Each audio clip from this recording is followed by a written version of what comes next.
Estimados amigos, estimadas amigas, bienvenidos. Esto es Conexión 21. Yo soy Samael Hernández y bueno, estamos por empezar una plática que va a ser muy interesante con el doctor Emelio Betances, que ya nos ha acompañado otras veces en Conexión 21. Y hoy vamos a platicar sobre un tema pues que debería preocupar a todos o interesar a todos, que él denomina la batalla cultural por el alma latinoamericana. Este espacio muy, muy humano, o que nos hace humanos, que es la cultura, pues no son aguas tranquilas, no es nada más el disfrute de lo estético, no es nada más lo ético, así como si fueran reglas inocuas o no le hacen daño a nadie, se entiende que no deberían, pero la verdad es que la cultura también es un territorio que se disputa. Y esto, aunque suene a veces un poco extraño, pues a tanto los antropólogos, sobre todo los antropólogos, pero también los sociólogos, metemos nuestra cucharita de vez en cuando en el tema para ver si podemos clarificar algo. Y en este caso, pues mi amigo, el doctor Emelio Betances, tiene una idea clara y tiene una propuesta que hacernos. Así que bienvenido, Emelio, a Conexión 21. ¿Cómo has estado? ¿Qué nos vas a platicar? Bien, muchas gracias por la oportunidad para nuevamente dirigirme a mi público y esta vez conversar sobre lo que llamamos las batallas culturales. Lo que propongo son algunas reflexiones sociológicas para observar cómo entre la derecha y la izquierda se ha dado esta batalla desde los años 60. Eh, Propongo, ¿verdad?, dividir la presentación por lo menos en dos partes. Primero hablar de la batalla cultural de la derecha y después de la batalla cultural de la izquierda. Pero antes de eso, me gustaría hacer alguna relación al hecho de que la batalla por el dominio de la cultura de los pueblos es antigua, no es algo de hoy, y está íntimamente relacionada con la formación del Estado nación.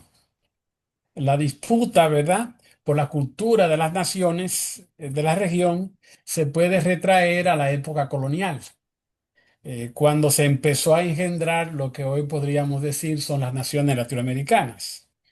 En el siglo XIX se fraguaron grandes batallas culturales por definir lo que eran las nuevas naciones latinoamericanas. Había un debate de que un grupo planteaba que debíamos reemplazar a una España atrasada por una Francia adelantada, la Francia de las luces, de la Ilustración. Otros pensaban en Estados Unidos. Este fue el caso de Domingo Faustino Sarmiento, el escritor argentino que de su exilio en Chile fue a Nueva York y quedó muy impresionado al visitar la ciudad y incluso propuso llevarse a Argentina un grupo de jóvenes, mujeres, para que enseñaran inglés. La idea suya era que eventualmente se pudiera ir desplazando el español que él veía como la lengua de una nación y de una civilización decadente, mientras que veía a Estados Unidos e Inglaterra, la civilización anglo-estadounidense, como levantándose. Por otra parte, desde Cuba, José Martí tenía otra reflexión. José Martí había vivido unos 16 años en Nueva York, no anduvo de paso como fue el caso de Sarmiento. Y desde allí él proponía, hizo una revista que se llamaba Nuestra América. Y desde esa trinchera él proponía que en América Latina debíamos reflexionar y desarrollar nuestra propia cultura, e incluso hablaba de nuestra América de habla española y la América anglófona, la otra América. José Martí, como sabemos, murió, ¿verdad?, en el conflicto de Cuba y España,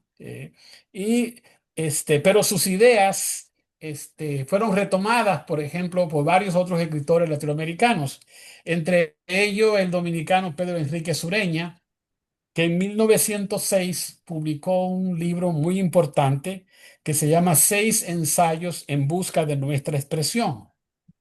O sea, Pedro Enrique Sureña planteaba que teníamos que buscar una expresión cultural latinoamericana y en eso diferenciarse de la América anglosajona. En cierta forma, podríamos decir que Enrique Sureña le daba continuidad a la idea de José Martí de nuestra América, que se contrastaba con la perspectiva de Domingo Faustino Sarmiento, que visitó Nueva York y se quedó impresionado, y entonces se va con esta idea de que debemos imitar a Estados Unidos, incluso su lengua. Bueno, en el caso es que las élites latinoamericanas, empezaron a debatirse en esas batallas en el siglo XIX, pero no tenían ideas propias. El caso de José Martí era más bien aislado, e igualmente con Pedro Enrique Sureña, ¿no? Estas eran élites que abrevaban en la mentalidad colonial de la imposición de una nación hegemónica en la región, en cada uno de los países latinoamericanos. Se imitaba a Estados Unidos o se imitaba a Europa, ¿no? De hecho, esas élites latinoamericanas veían a los pueblos latinoamericanos como una amenaza en el aspecto político, en el aspecto económico, en el aspecto social. Consecuentemente, ellas siempre tuvieron regímenes muy autoritarios, sino dictatoriales. De hecho, la historia de la región en el siglo XIX y una parte importante del siglo XX ha sido la historia de dictaduras militares en los diversos países latinoamericanos. En México tenemos el caso de Porfirio Díaz, ¿verdad? Que tuvo una temporada bastante larga, unos poco más de 3 décadas, ¿no? Y así podemos seguir país por país latinoamericanos y ver toda esta eh, regímenes autoritarios, dictatoriales, que no buscaban impulsar una cultura latinoamericana, ¿no? Ahora, las élites latinoamericanas que, como dije hace un momento, procuraban formar cultura homogénica, que hablara español, que fuera católica, ¿no? Esa es dos elementos centrales, la lengua, la religión, ¿verdad? Y la Iglesia Católica, que de los tiempos coloniales estuvo muy, muy cercana primero a los virreinatos españoles y posteriormente a los criollos que se pusieron al frente de estas naciones, ¿no? Entonces, la homogeneidad cultural era lo que se propagaba por toda América Latina. Imagínate ustedes en México, que actualmente tienen 68 lenguas, en Oaxaca solo 16 lenguas, y que se imponga a rajatabla la lengua española. Ese fue el propósito cuando se creó la Secretaría de Educación Pública en México, con José de Vasconcelos, que los maestros iban a ser misioneros, ¿verdad? Y que se olviden de las lenguas y que se acepte el español como la lengua, eh, entre comillas, de la civilización. Estas élites latinoamericanas, este, posteriormente se fueron acercando mucho a Estados Unidos, ¿verdad? Y ya en los años 60, digamos, del siglo pasado, en el contexto de la Revolución Cubana, se propone la Alianza para el Progreso, ¿verdad? Y ahí también se propone una visión cultural, que, por ejemplo, que va a propagar incluso el evangelismo. Las iglesias evangélicas se van a, a promover, que esta idea de promover el protestantismo en América Latina ya se comenzó en el siglo XIX. En Guatemala, 1871, el presidente Barrios viajó a Estados Unidos a buscar pastores para que fueran a ubicarse allá y a predicar en Guatemala. Y expulsó el obispo de Guatemala, lo expulsó del país, Bueno, esos intentos los hubo en diferentes partes, pero estaban limitados, ¿verdad?, a las élites, los comerciantes extranjeros que eran protestantes, ¿no? Algunas élites, pero la generalidad de la gente no estaba en eso. Pero de todas formas, como decía hace un momento, en los años 60 se comenzó a promover el evangelismo. Por ejemplo, esta agencia que recientemente ha sido muy disminuida en Estados Unidos, la Agencia de Estados Unidos para el Desarrollo Internacional, conocida como la USAID, estaba promoviendo el Instituto Lingüístico de Verano en Chiapas específicamente. Y esto era una especie de cobertura de apoyo a los evangélicos. Posteriormente, a fines de los 60, ante la efervescencia que había en la región, Nelson Rockefeller, el gran magnate norteamericano, hizo una gira por América Latina para observar los cambios que se venían dando, ¿no? Y como había un desafío a la cultura dominante y ellos querían traer la propia visión sobre el mundo. En este contexto, en el 68 también viaja el Papa a Colombia para inaugurar la segunda conferencia episcopal latinoamericana. La primera se hizo en Río en 1954, la primera vez que se reúnen todos los obispos latinoamericanos. La segunda, la segunda conferencia episcopal es en Medellín, Colombia, que es inaugurada por el Papa. eh, este, esto es un momento de auge, ¿no? Dentro de la iglesia se aparece la fractura. Y en ese contexto, en el año 71, el teólogo peruano, este, eh, Gustavo Gutiérrez publica su Teología de la Liberación, que es donde reflexiona críticamente sobre el papel de los cristianos en la sociedad. Entonces, tenemos que hay un enfrentamiento entre la visión de promover el evangelismo protestante por los norteamericanos y por otro lado, dentro de la Iglesia Católica, ¿verdad? Existen movimientos no mayoritarios, pero sí críticos de lo que llaman cristianos comprometidos y de la denominada iglesia popular o iglesia de los pobres, ¿no? Los norteamericanos ven esto, ¿verdad?, una amenaza. Y de ahí el viaje de Rockefeller en su gira por América Latina. En realidad, los evangélicos protestantes eventualmente se constituyen en una fuerza política. Hoy, por ejemplo, en Guatemala existe un voto evangélico afiliado con sectores conservadores. En Brasil existe un voto evangélico asociado con partidos conservadores. En México, por contrario, no existe un voto evangélico, ni existe un voto así, porque en México el evangelismo no logró o no ha logrado penetrar, porque como tú sabes, los evangélicos no tienen el respeto que tienen los católicos por la Virgen María y a los mexicanos en gran medida lo define la Virgen de Guadalupe. Entonces, si tú vienes a México y vas a hablar contra la Virgen de Guadalupe, va a ser difícil que consigas muchos adeptos. Eso en parte explica el caso mexicano, los evangélicos los hay, ¿verdad? Los hay, hablan de un 4 o 5% de la población afiliada con estos credos religiosos. Pero lo que podemos ver es que hay una batalla hay una batalla por el alma latinoamericana. En unos lugares como en México, en el aspecto religioso no ha tenido éxito, pero en Guatemala, en Brasil, y en Argentina, en Chile, hay este movimiento evangélico significativo. Bueno, esa sería la primera parte de lo que yo llamo la búsqueda de la conquista espiritual en el aspecto religioso en América Latina. Ahora quisiera referirme a otro aspecto, pero no sé si tendrá algún comentario o una pregunta antes de yo Pues proseguir.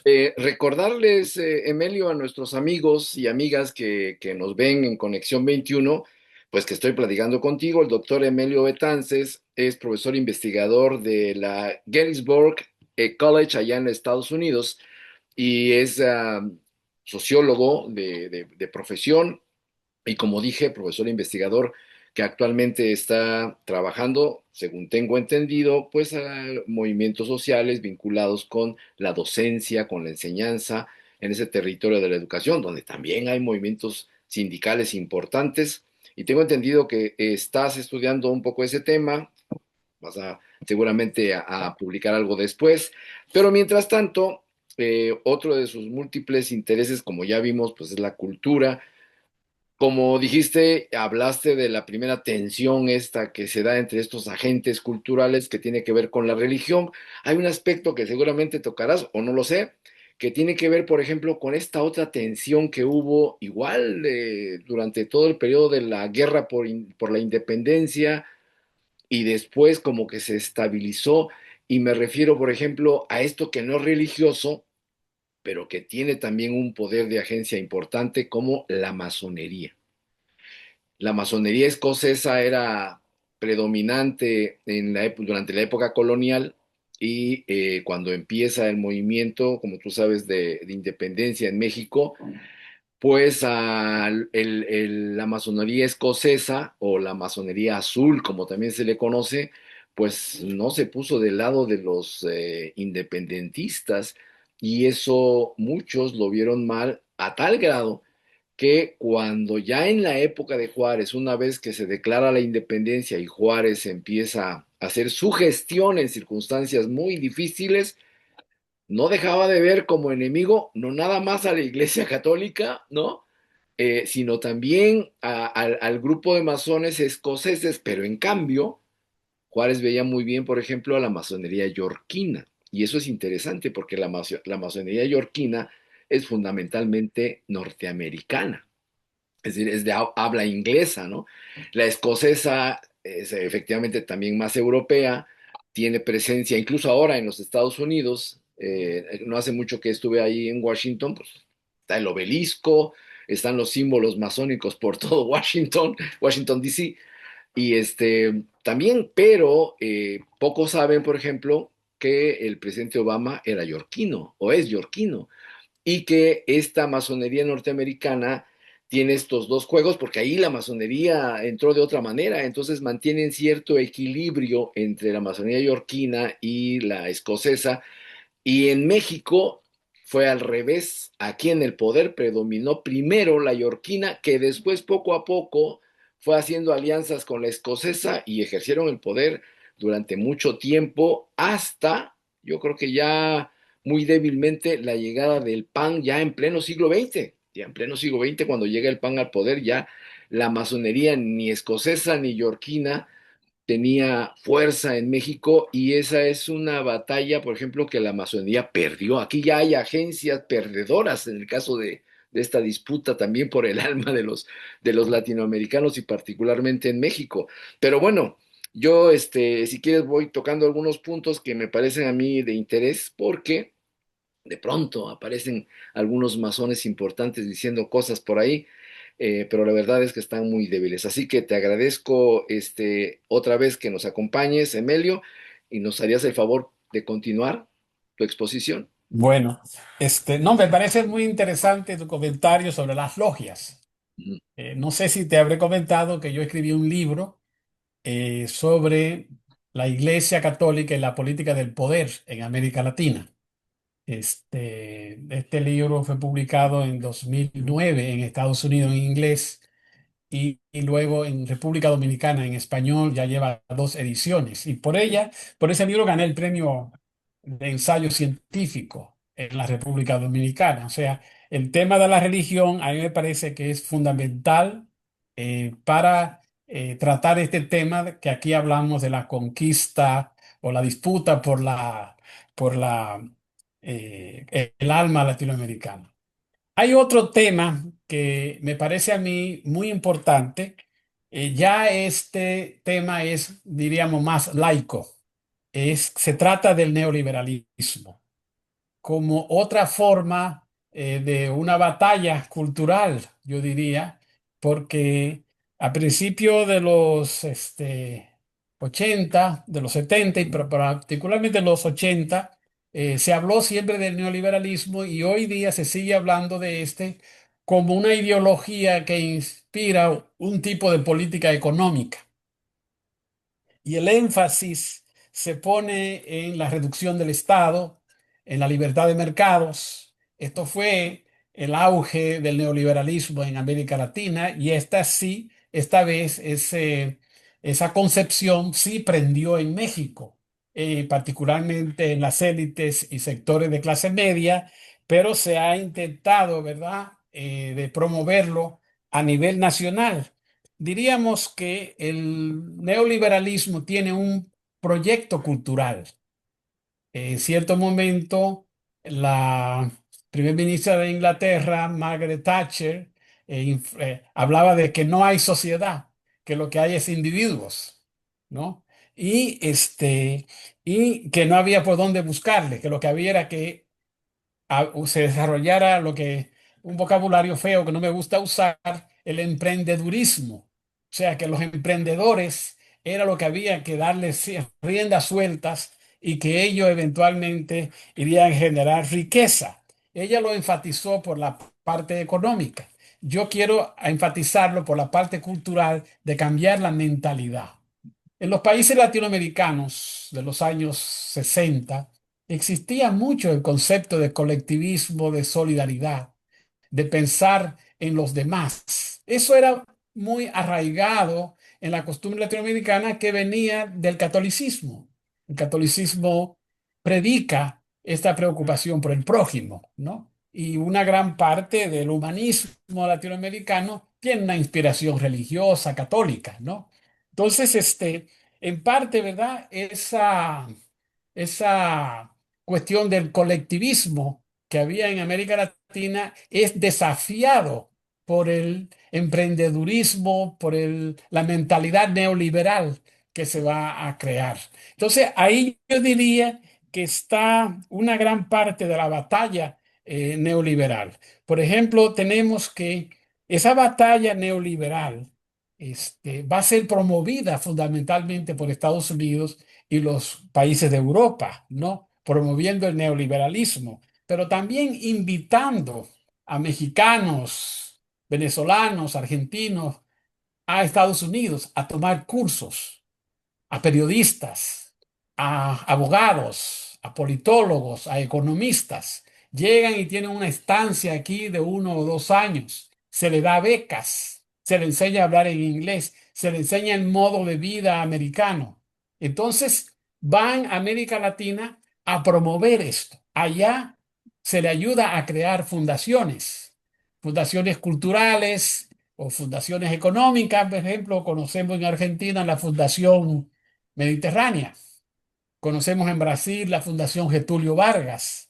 En la República Dominicana también existe una gran fundación creada por un señor que se llama Andy Dawager, donde anda promoviendo estas cuestiones económicas, pero al mismo tiempo detrás anda promoviendo la formación de una nueva mentalidad.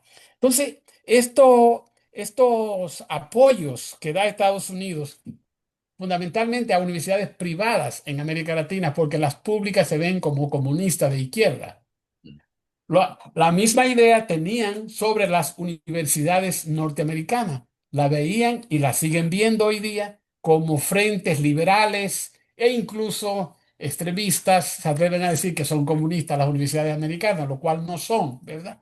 Pero allí venían los latinoamericanos a estudiar y regresaban a América Latina a promover esa forma de pensar a nivel del periodismo. Esto ha sido muy importante, de confederaciones de periódicos para toda América Latina publicando la misma noticia o el mismo tipo de comentarios, de lo que en México llaman comentócratas, de esos comentócratas que le publican los ensayos por todas partes y andan promoviendo una forma de ver la vida y el mundo, ¿no? Esto es, me parece a mí, lo que concibe el proyecto cultural de la derecha en la región, que el neoliberalismo representó ese elemento fundamental de una batalla cultural en la región.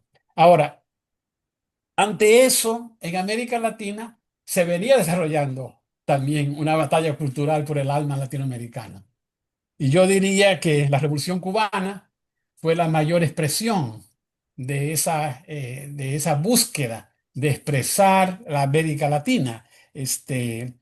Tú recordarás en tus tiempos la nueva canción, cómo cantábamos las canciones de estos chilenos, las canciones de los venezolanos, ¿verdad? Las canciones mexicanas, o sea, la nueva canción, los cubanos como Silvio Rodríguez se convirtieron, ¿verdad? En bestseller en esa época y había una gran simpatía por este tipo de gente, ¿no? Después la revolución sandinista que abrazó elementos de los cristianos comprometidos.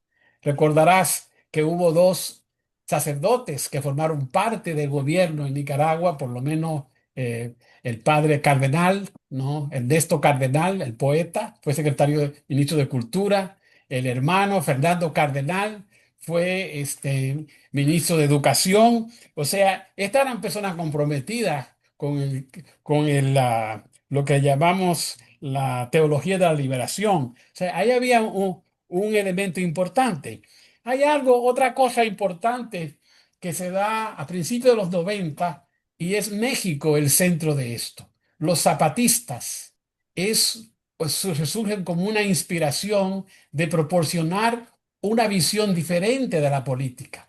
Este, También no debemos olvidar que los zapatistas fueron los primeros en utilizar el Internet, que ahora lo estamos usando tan prolíficamente, ¿no? Los zapatistas lograron a través del Internet dar a conocer su concepción del mundo y de la vida.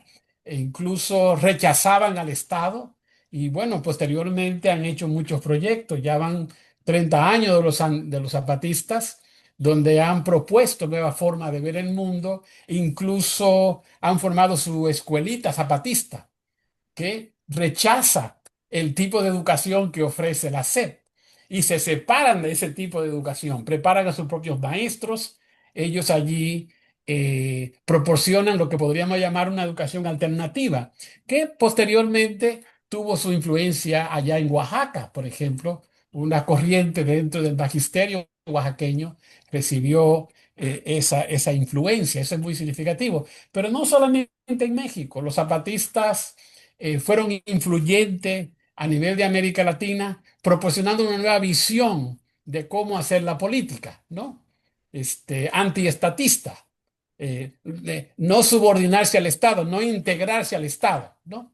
Esa fue una visión que le llaman horizontalista, le llaman algunos teóricos como John Holloway, Sergio Tischler, que son de la Universidad Autónoma de Puebla y que han tenido, ¿verdad?, su influencia en diferentes partes de México. Por ejemplo, mi llegada a Oaxaca fue a través de Sergio Tischler, de un profesor que enseña en la Universidad Benito Juárez de Oaxaca, que me hizo los primeros contactos. Manuel, Manuel Cepeda, creo que se llama él, y que así llegué a ti, por ejemplo, ¿no? O sea, estos sectores han tenido importancia, ¿verdad?, en proporcionar una visión alternativa al neoliberalismo, ¿no? Bueno, mucho se podrá comentar sobre eso, disidencia, eh, acuerdos con ellos, pero es significativo. La otra cuestión que yo creo que es importante en términos de la propuesta de la izquierda es los gobiernos progresistas que comienzan con Hugo Chávez en Venezuela, ¿verdad? Y esta ola va de 1999 a 2016, ¿verdad? Tenemos a Hugo Chávez, Lula en Brasil, Rafael Correa en Ecuador, Evo Morales en Bolivia, Néstor Kirchner en Argentina y termina con Dilma Rousseff en Brasil. Entonces, esa fue una primera ola progresista a nivel de la región, que fue muy significativa, muy diferente a la propuesta zapatista, que los zapatistas no solamente eran antineoliberales, sino eran antisistémicos. La propuesta de los gobiernos progresistas no es antisistémica, se propone trabajar dentro del sistema de la democracia liberal, dentro del sistema de la economía capitalista. Pero mal que bien, iniciaron proyectos que rechazaban los aspectos más filósofos, más negativos de del neoliberalismo. Luego, después del fin, con el golpe de Estado a Dilma Rousseff en el 2016 en Brasil, parecía como que todo se caía. Pero ahí es que en México, debido a sus propias circunstancias internas, surge el gobierno de Andrés Manuel López Obrador en 2018. Y ahí viene como que comienza una nueva oleada de los gobiernos progresistas. Ahora, esa nueva oleada, pues tenemos a Gabriel Boric en Chile, tenemos a Xiomara Castro en Honduras, ¿no? Gustavo Petro en Colombia y nuevamente tenemos a Lula en Brasil. Ahora, ¿qué encontramos en común entre la primera ola y la segunda ola? Que no prestaron mucha atención a la cuestión cultural, a la batalla cultural que se había dado con Cuba, con los sandinistas, con los zapatistas. Eso no aparece. Lo que yo diría que caracteriza a estos nuevos gobiernos es que no solamente son menos radicales que los anteriores, sino que tampoco en esta segunda ola de gobierno progresista aparece una propuesta cultural contrahegemónica como la que presentaron los zapatistas, por ejemplo. Ahora, sin embargo, hay que reconocer dos cosas. En Ecuador, el gobierno de Rafael Correa y en Bolivia, el gobierno de Evo Morales, ellos propusieron, ¿verdad?, esta idea del buen vivir. Estamos hablando de vida plena, que también otra forma que se le llama, de abrevar en las culturas ancestrales de los indígenas en Ecuador y Bolivia, ¿no? Una propuesta que procura la armonía, el consenso, el buen gobierno, donde se da prioridad a los valores comunales de respeto mutuo, distribución de la riqueza, la eliminación del racismo y todo tipo de exclusión. Estas son cuestiones que se propone en esa propuesta cultural del buen vivir en estos dos países. Ahora, ¿qué pasó tanto en Bolivia como en Ecuador? Es que hubo mucho discurso, pero este, poca ejecución. Por ejemplo, en Bolivia, el gobierno de Evo Morales hizo un subministerio de anticolonialidad, pero no tenía fondo para operar. Entonces, vemos que no hubo una propuesta cultural fuerte de parte de Evo Morales en Bolivia ni en Ecuador, y en ese sentido comparte con la anterior ola de que no hubo una propuesta cultural y que ahí en ese aspecto hubo una debilidad. Ahora, veamos el caso mexicano. En México, siguiendo más o menos en esta línea del buen vivir y de vida plena, Andrés Manuel López Obrador, inspirado en una frase de Teresio, el literato romano, que decía, nada humano me es ajeno, ¿verdad? Comienza con esta idea ¿cómo le llamamos? Del humanismo mexicano. Esto sigue proponiéndose en México como la ideología de la 4T o la cuarta transformación, ¿no? Pero también diríamos que esta ideología de humanismo mexicano proviene de las culturas ancestrales del país y tiene que ver con la idea de la ayuda mutua, tiene que ver con las responsabilidades ante de las comunas. Vemos que Andrés Manuel siempre visitaba Oaxaca y como él en su juventud trabajó con los indígenas, también tenía esa voluntad de acercarse a los pueblos indígenas. Eso tiene que ver con esta idea del denominado humanismo mexicano de López Obrador. Pero en lo esencial, ¿verdad? Su sistema se distribuyó en un sistema de distribución de recursos, es lo que finalmente llega en la cuestión de este humanismo y que en esto se opone al neoliberalismo, que restringía el- la inversión en las cuestiones sociales. Vemos que la actual gestión en México de la doctora Claudia Sheinbaum quiere darle seguimiento a eso, pero lo vemos solamente en un programa que tiene que se llama México Canta, donde se propone que la gente, que se proponga otro tipo de concepción para contrarrestarlo contra el narcocorrido. Esta es una propuesta así de la del Ministerio Secretaría de Cultura en México, ¿no? Ahora, eh, se con- entra en contradicción con la propuesta de educación, la nueva escuela mexicana. La nueva escuela mexicana que se basa en la idea de proyectos, pero no en una educación crítica del sistema, ¿verdad? No en una educación contrahegemónica, sino más bien la nueva escuela utiliza proyectos, pero no mira hacia los maestros mexicanos que han tenido una gran experiencia en los últimos 20 años, como el Plan de Educación Alternativa en Oaxaca, escuelas integrales en Michoacán, ¿no? El plan de transformación de la educación en Oaxaca. Ahí ha habido una gran experiencia con la cuestión de los proyectos por hace ya más de 20 años. Pero la reforma educativa que hizo López Obrador no invitó a los profesores a trabajar conjuntamente. Entonces, en ese aspecto, el aspecto cultural, la educación, que es tan central, pues no ha habido una voluntad de parte de la 4T para trabajar en este aspecto. Sin embargo, es muy interesante este plan de México Canta. México es un país con grandes talentos en la música, en la poesía, en la palabra escrita, y bueno, eso ya de por sí es significativo.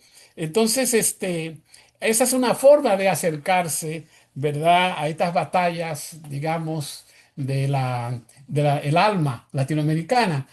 México Canta va dirigido a esto, a intentar acercarse a otra forma, ¿no? Pero a mí me parece que si bien eso es muy bueno, también está bastante insuficiente porque no se ha concentrado que la nueva escuela mexicana se enfoque en proporcionar una educación crítica, ¿verdad? A la Paulo Freire, una educación que no solamente prepare a la persona para el mercado de trabajo, sino que tenga una actitud crítica ante la vida. Haya habido una deficiencia y quizá tenga que ver con el tipo de secretario de Educación que se eligió en los primeros gobiernos de el primer gobierno de López Obrador y ahora con el actual, que el secretario de Educación, Mario Delgado, está muy alejado de este tipo de concepciones. Entonces, en ese sentido, el gobierno de la 4T no se distingue de los otros gobiernos de la primera ola progresista en América Latina de traer una educación crítica, de proponerse una batalla cultural. Y ahí voy a terminar con algo ya que es que necesitaría la 4T, por ejemplo, buscar la forma de crear sus propios influencers. Los influencers son estas personas que tienen miles o quizás a veces millones de seguidores donde transmiten una visión sobre el mundo y la vida, ¿no? Ahí yo creo que la 4T tendría que utilizar influencers, youtubers, para promover. Yo sé que el gobierno tiene una serie de canales públicos a través de los cuales promueven una visión de la cultura o por lo menos la visión de lo que se tiene del humanismo mexicano, de que nada humano me es ajeno, siguiendo la frase de Teresio. En ese aspecto cito el libro de Ango, Gracias, donde él hace esa referencia específica a Teresio, nada humano me es ajeno. Pero yo creo que lo del humanismo mexicano está más inspirado en las costumbres ancestrales mexicanas, la mutualidad y en esta preocupación por acercarse, ¿no?, a los más pobres. Bueno, pero ese es otro cantar. Pues, estimados amigos, han escuchado al doctor Emelio Betances, con quien estoy platicando, y todo muy interesante, Emelio, de veras muy interesante, porque nos haces recordar cosas, por ejemplo, aquellos movimientos culturales que se dieron en México en las primeras décadas después de la Revolución Armada de 1910, los años 20, donde hubo la presencia del que fue secretario de Educación Pública, José Vasconcelos, este apoyo que se le dio, por ejemplo, a los artistas plásticos con el llamado movimiento muralista mexicano, ¿no? Que fue un movimiento pues que llamó la atención en una buena parte de América Latina, bueno, incluso en Estados Unidos, invitaban a los muralistas mexicanos a que fueran a pintar allá. La época del teatro crítico, el teatro Ulises, ¿no? Cuando se forma la Sinfónica Nacional, en fin, todos estos movimientos que después de la derrota política, digamos, de José Vasconcelos, ¿no? Que intenta primero como candidato a la presidencia de la República, pues es derrotado y después como candidato a ocupar el cargo de gobernador del estado de Oaxaca, también es derrotado, termina por ir a refugiarse a Estados Unidos, primero Europa, después Estados Unidos, y el movimiento empieza a decaer. Estuvo dormido un buen rato cualquier movimiento cultural en México, hasta que yo creo que en los años 60 ocurre algo inesperado. Si no me acuerdo mal, surge por ciertas condiciones el boom de la literatura latinoamericana. ¿Te acuerdas? Cuando dijiste lo de la nueva trova cubana y esta, lo que se conocía como la canción de protesta, me acordé del boom latinoamericano, bueno, por Claro. primera vez los jóvenes latinoamericanos queríamos leer autores latinoamericanos, ¿no? A García Márquez, a Borges, bueno, a todos los que se publicaron en esas décadas de los 60, que tuvo en algún momento su influencia en el movimiento estudiantil de 1968. Y además de este boom latinoamericano, se empiezan a preparar los grandes movimientos en Centroamérica, movimientos guerrilleros que también fueron sistemáticamente reprimidos, ¿no? Pero que de algún modo coinciden con esta lucha por la cultura y la lucha política por el poder. Uno se apaga, el otro es reprimido durante mucho tiempo y aparece, bueno, aparece es un decir, empiezan las acciones de las agencias neoliberales a difundir eso que comentabas de un individualismo en extremo, o sea, nunca habíamos visto una teoría que defendiera y tratara de darle sustento al individuo, con ese afán desesperado que se nota en los teóricos del neoliberalismo, de que, bueno, la sociedad es un conjunto de individuos, como tú dijiste, ¿no? Margaret Thatcher, que no es ninguna intelectual ni lo fue, pues alcanzó a captar eso. Una especie de amontonamiento de sujetos que no constituyen una sociedad y que solo pueden tomar forma gracias a qué? A la llamada sociedad civil, entendiéndola como la entendían los clásicos de la economía, es un espacio donde los particulares hacen negocios, ¿no? Después ya cambia la idea de la sociedad civil, pero a partir de esas ideas y de otras más, porque el neoliberalismo es todo un programa cultural, efectivamente, y no tiene que ver nada más con la economía. Es un programa que dejó mucha huella, y una de las huellas más profundas que dejaron fue precisamente en lo que señalabas, el sistema educativo. El sistema educativo que en Oaxaca, incluso antes de la primera ola de los gobiernos progresistas, se dio una resistencia fuerte, y no nada más en Oaxaca, a través de la Coordinadora Nacional de Trabajadores de la Educación en varios estados, sobre todo del sur de México, y después se ha ido ampliando, que adquirió tal fuerza que el espacio pedagógico adquirió, pues igual que con lo que estás platicando de la cultura en general y en la educación en particular, pues se convirtió en un espacio de batallas, ¿no? De luchas por el planteamiento educativo.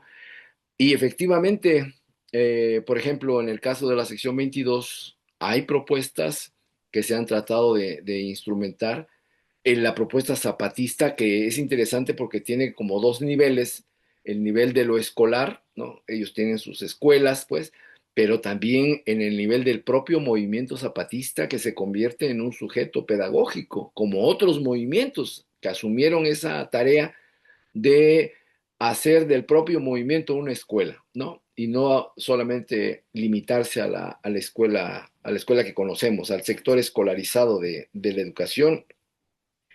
Y viene en esta ola de los gobiernos progresistas, pues la presencia de Andrés Manuel López Obrador, que como bien dices, forma parte ya de la segunda ola, digamos, progresista.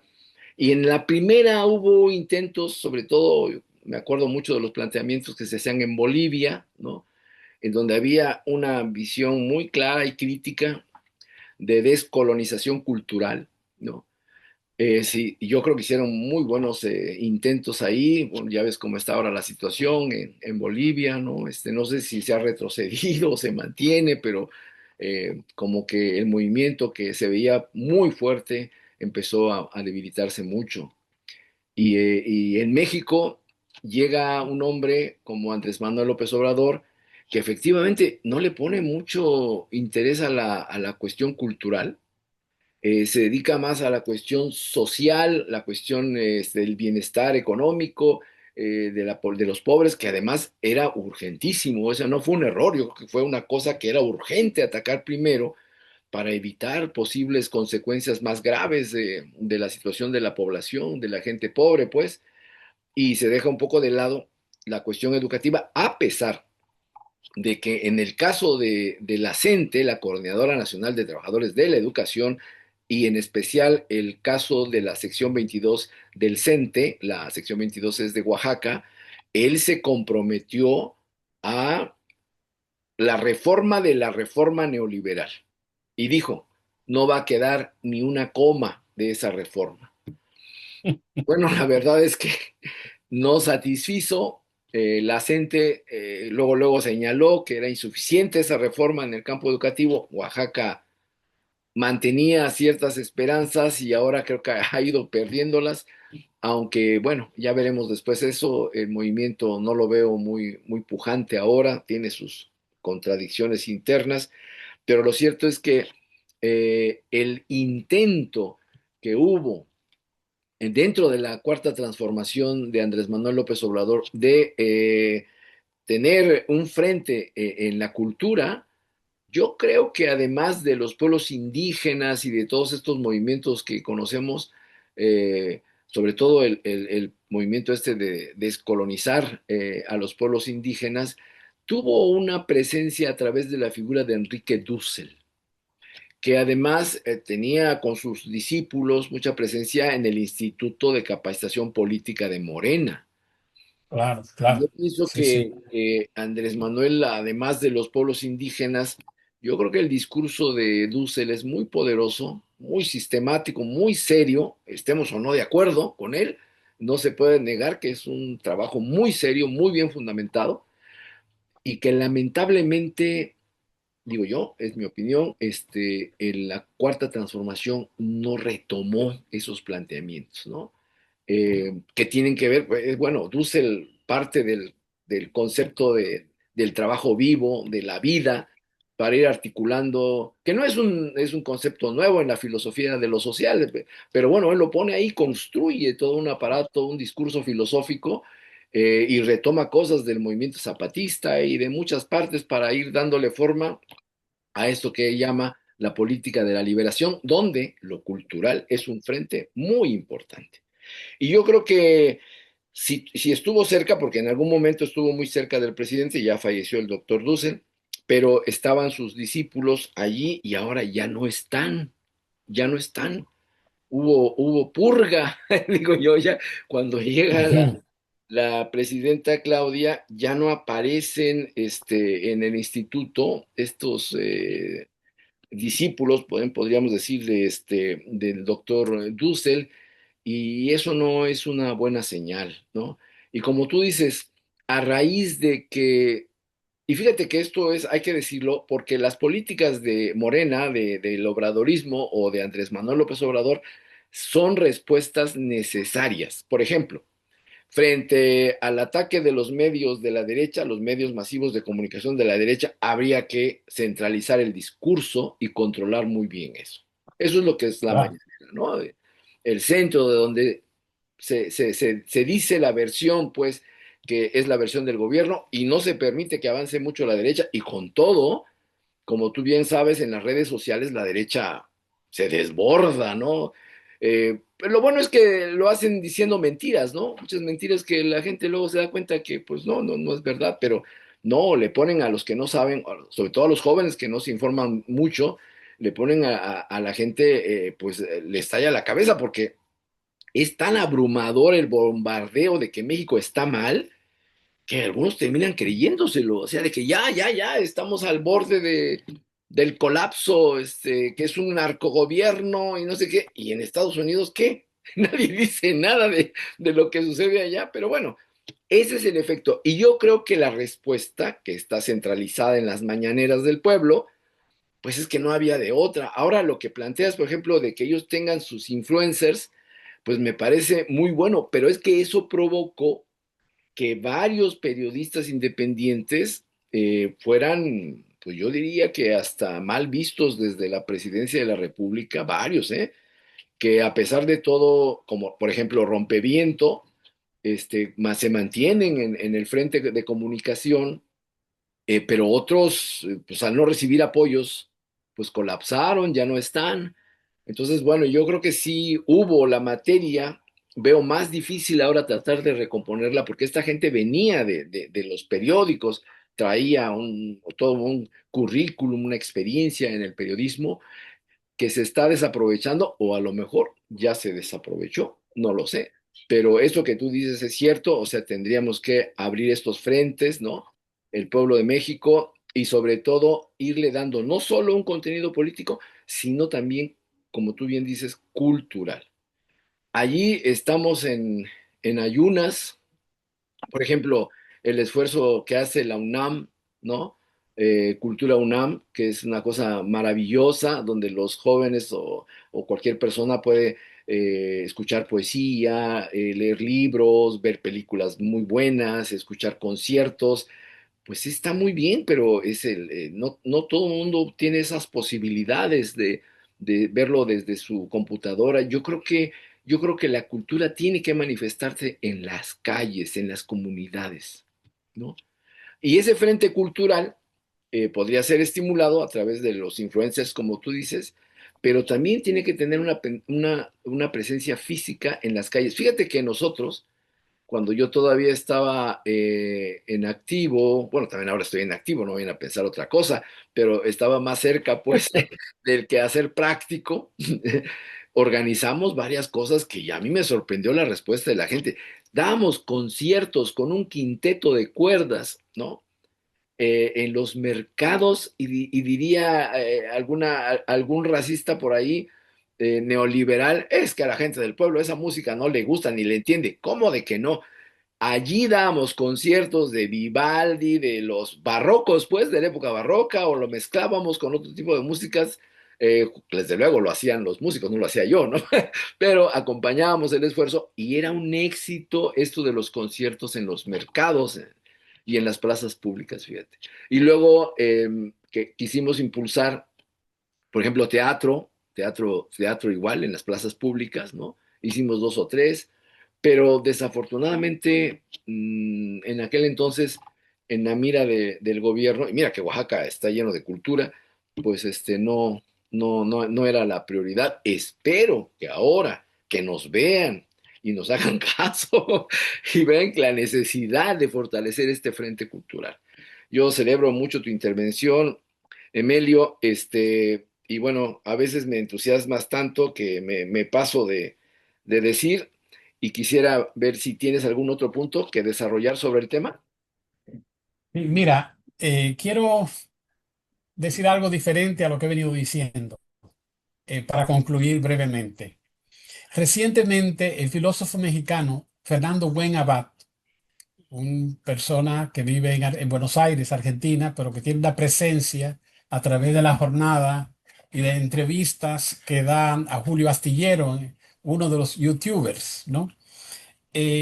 Recientemente publicó un artículo sobre el huachicoleo intelectual, si esto es posible.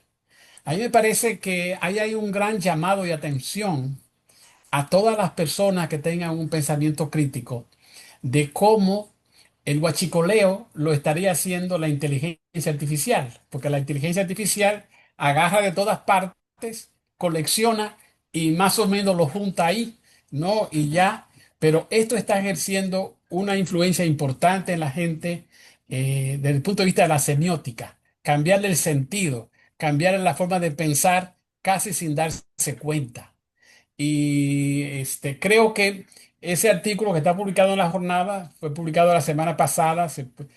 Aquellos interesados lo pueden ver, donde Fernando Buenabad hace un análisis de ese gran desafío, de ese gran reto para gobiernos progresistas, para intelectuales progresistas y para toda la sociedad, de cuál puede ser el papel de la inteligencia, del uso de la inteligencia artificial, porque una cosa que Fernando Buenabad subraya es que la inteligencia artificial es propiedad privada.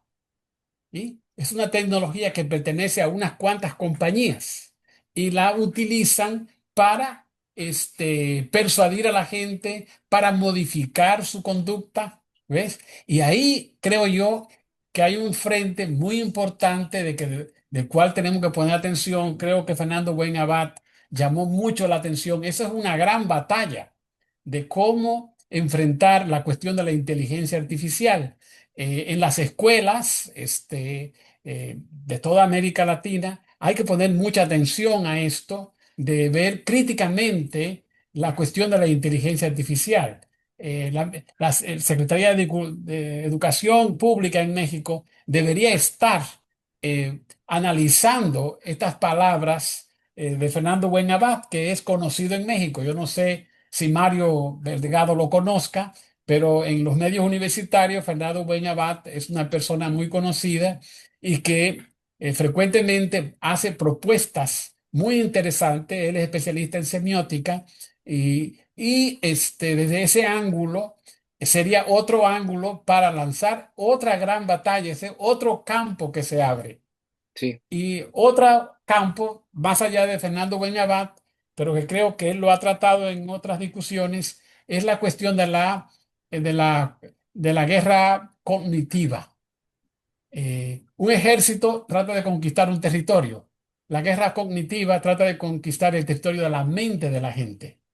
Y ahí es que hay otra gran batalla de que ver la mente de la gente como un terreno, como un territorio. Y con eso se está utilizando las falsas noticias, el golpeteo diario sobre algún tema, ¿no? Ya bien sea de un político progresista o ya bien sea de una persona que tenga una actitud crítica en la sociedad.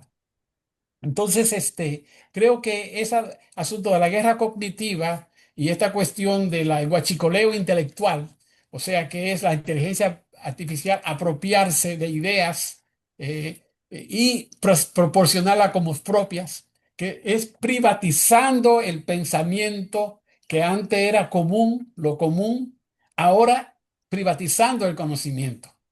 Yo creo que ese otro elemento en términos de batalla cultural, que es un campo fértil, totalmente nuevo y para el cual pocos estamos preparados. Creo que Fernando Buenabad ha hecho un gran llamado de atención en este aspecto. sí, efectivamente, fíjate que usar tecnología tiene sus riesgos, ¿no? Yo me acuerdo cuando nos enseñaban a evaluar proyectos, decían, una de las cosas que no deben perder de vista de un proyecto es si genera dependencia. Entonces, de algún tipo, ¿no? No, un proyecto sólido tiene que ser autosustentable o al menos no debe generar fuertes dependencias que no en algún momento pueda sustituirse. Y si nosotros dejamos que las actuales inteligencias artificiales, porque son varias empresas que tienen inteligencias artificiales, nos hagan depender en lo cultural, en términos generales, o peor, en lo científico y tecnológico. Por ejemplo, el caso de diagnósticos médicos que ya es capaz de hacer la inteligencia artificial, Entonces, bueno, y otros espacios en donde, por ejemplo, los ingenieros ya no necesitan hacer cálculos, simplemente la inteligencia artificial los puede hacer rapidísimo, incluso planos o modelos de edificios y hacer cosas que, ¿de dónde sale esa información? ¿Qué es lo que señala Buenabat? Dice, ¿no? El huachicoleo. Claro, ahí es donde dices, bueno, debe salir de algún lugar, porque la inteligencia artificial no se inventa las cosas, toma de lo que hay. Y lo malo es que nunca citan las fuentes reales o están limitados, los propios algoritmos solo te citan algunas fuentes. Yo hice una vez un experimento y le pregunté, a ver, quiero que me expliques este tema, pero por favor cítame tus fuentes, ponme las fuentes de donde estás tomando. Y pone dos o tres, no pone todas, ¿no?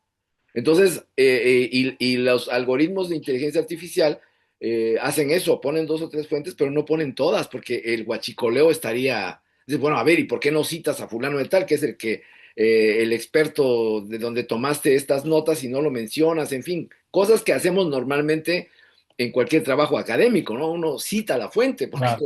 se tiene que reconocer de dónde viene el conocimiento y la inteligencia artificial no hace eso como debiera hacerse. Y efectivamente, ahí tienen que entrar no nada más la Secretaría de Educación, sino ver el asunto de los derechos de autor que se usan a partir de la información que existe en las nubes, ¿no? Y por su parte, el gobierno mexicano tendría que crear su propia nube y desarrollar la inteligencia artificial si es que se quiere poner a disposición de los mexicanos y particularmente de las escuelas, porque ahí es donde pega más duro, ¿no? Como quiera, la gente académica usa con un criterio más crítico la inteligencia artificial, ¿no? Y yo siempre he insistido, necesitamos conocer la tecnología. Si no conoces la tecnología, estás siendo manipulado. Para empezar, ya el nombre te empieza a manipular. Inteligencia artificial. No es cierto, ni es inteligente. Artificial sí es, pero inteligente no lo es. Sus matemáticas son muy simples. Lo que pasa es que su operar a las velocidades y con la cantidad de información que maneja parece milagroso. Pero la verdad es que su estructura matemática es muy simple, yo diría que bastante simple, y entonces, pues a pantalla, pero es que se necesita que la gente conozca bien para que diga, no, no, no es inteligencia artificial, es un algoritmo de reconocimiento de varios tipos de cosas, ¿no? Permite reconocer ciertas cosas, también es un concepto muy humano, porque ni siquiera reconocen, ¿no? Es decir, el proceso es ir acortando distancias de algo que se le pide, ¿no? Que haga y lo va haciendo a una velocidad tremenda, porque lo hace una computadora además, y gracias a eso parece que reconoce algo, ¿no? O opera como dicen, como si pudiera comprender lo que está haciendo, pero no comprende nada. Y eso es muy importante porque yo he encontrado gente que, bueno, hasta le cuenta sus penas a la inteligencia artificial y está esperando consejos de la inteligencia artificial. Dices, bueno, esto va más allá Bueno, de... ahí es que yo toco el tema de la modificación de la conducta. Mm, sí, Que eso es una. Tú conoces el sistema ese del robot Alexa. sí, yo tengo uno. Alexa, la gente le hace todas las consultas sobre qué comprar. Sí, Y si tiene un conflicto, preguntarle a Alexa. sí, O sea, y acostumbrarte a eso si no tiene una posición crítica. Por ejemplo, en las escuelas hay que explicarle a los niños lo que está pasando. Y ahí es que yo digo la deficiencia de la Secretaría de Educación Pública en México de que no prepare a los maestros, de que no hablen con los maestros y los escuche para ver qué está pasando en las escuelas. sí, es muy importante Eh, lo que dices. Sí. Bueno, Ahora, esto. Emilio, nos ha ganado el tiempo, como siempre. Este tema Sí, da sí. para mucho más. Espero que pudiéramos hablar en él en un siguiente programa, que nos platicaras algunos otros aspectos que tuvieras ahí en el tintero, o si ya los publicaste, bueno, mejor todavía. Y recomendarle a la gente tus libros como se nos ha olvidado hacerlo, que te lean tus Bueno, artículos. mis libros, hay un libro que se llama y pueden entrar a mi página web en Gettysburg College, pone Emilio Betance, Gettysburg College, y entra a mi página web en el departamento de sociología. Pueden bajar mis libros y artículos a gratis. Uno de los libros, el más reciente que yo he publicado es En busca de la ciudadanía, los movimientos sociales y la democratización en la República Dominicana. Es un libraco muy grande, como 600 páginas, pero ahí tengo estudios sobre el magisterio, sobre el sindicalismo en general. El otro estudio es sobre la Iglesia Católica, que ya mencioné. Otro estudio es sobre la formación del Estado y sociedad en República Dominicana. Y el tercero es un libro sobre, ¿cómo se llama? Ya se me olvida, La democracia desde abajo, sobre el tema de la soberanía en América Latina. Es una colección de ensayos que puede interesarle a la gente, ¿no? No, Y desde luego. ahora, Y si me lo permites, menciono también para podemos, el público oaxaqueño que nos escuche, ¿sí? Perdón. no, que pudiéramos poner el link, tu link, para que pudieran ver tus Ah, obras. yo te lo, sí, es Lo ponemos ahí abajo en la información. claro, claro, pues a ver dónde está la tarjeta mía. Sí, no, después me Este, lo puedes pasar para que lo ajá, pongamos en las notas, pero querías decir algo al público de Oaxaca. sí, al público de Oaxaca, que yo estoy interesado en el estudio de la sección 22 y el movimiento democrático de trabajadores de la educación en Oaxaca, porque yo vengo de un país, la República Dominicana, donde hice estudios sobre el magisterio en la República Dominicana. En ese libro que escribí, que se llama En busca de la ciudadanía, movimientos sociales y democratización en República Dominicana, yo dediqué 2 capítulos largos al estudio del magisterio. Allá se nos descompuso el magisterio, que estaba compuesto de distintas corrientes progresistas. Todo eso se evaporó.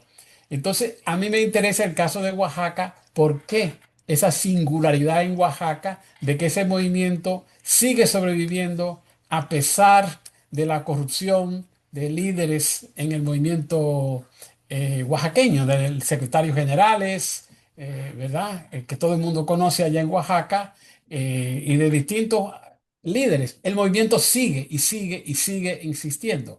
O sea, eso me llama la atención, esa singularidad en comparación con otras secciones de la CENTE, como Michoacán, Guerrero, Chiapas y otros lugares como la Ciudad de México, la sección 9, 10, 11. En el caso de Oaxaca es singular y esto es lo que me llama la atención. Entonces yo estoy actualmente haciendo entrevistas, leyendo la documentación, de las memorias de los congresos del Movimiento Democrático de Trabajadores de Educación en Oaxaca, y bueno, leyendo los trabajos tuyos, los cuales han sido una inspiración. Te doy las gracias por eso.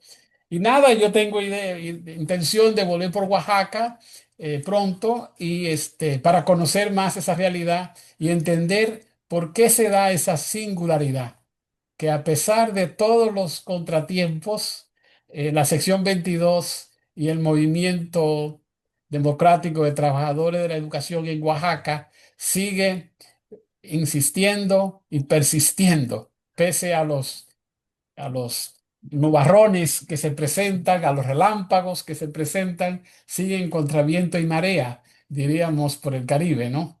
Sí, sí, el movimiento democrático de los trabajadores de la educación en Oaxaca sigue resistiendo a más de 45 años de luchar, de estar presentes. Pues bueno, nos vamos a despedir, estimados amigos y amigas. Estuve platicando con el doctor Emelio Betances, profesor investigador de la Gettysburg College allá en Estados Unidos. Emelio, muchísimas gracias por estar con nosotros. Nos despedimos. ¿Te despides del público con algún mensaje? Bueno, nada, gracias a todos los que han terminado de escuchar esta plática, y espero que sigamos en contacto. Y bueno, gracias mil por seguirnos. Hasta luego. Pues hasta luego. Bueno, estimados amigos, esto fue Conexión 21. Recuerden, yo soy Samael Hernández y nos vemos en nuestra próxima emisión. Muchísimas gracias. Hasta entonces.